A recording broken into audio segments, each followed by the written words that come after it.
ਵਿਅਕਤੀ ਵੱਲੋਂ एक कंप्लेंट मसूल हुई सी थाना कि दो नौजवान जिहड़े आ शहीद अब्दुल जिहड़ा आ साइकिल ते सवार होकर जा रहे थे। दो मोने नौजवान आए उत्तों मोटरसाइकिल सवार होकर जिन्हें उत्तों वीवो फोन जिहड़ा खो करके मौके तो फरार हो गए थे।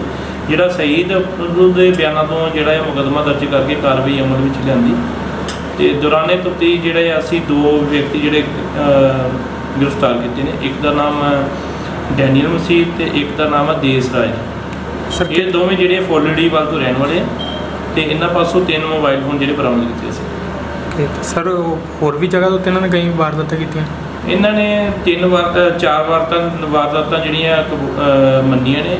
2 जिहड़ियां सीगियां PPR मॉल क्यूरो मोड़ लागे जिहड़ा उत्थे कीतियां ते एक ताज मार्केट ते एक जिहड़ी सीगी वारदात ने बस स्टैंड समरा चौंक तो रेडमी आई जिहड़ा फोन खोया सीगा।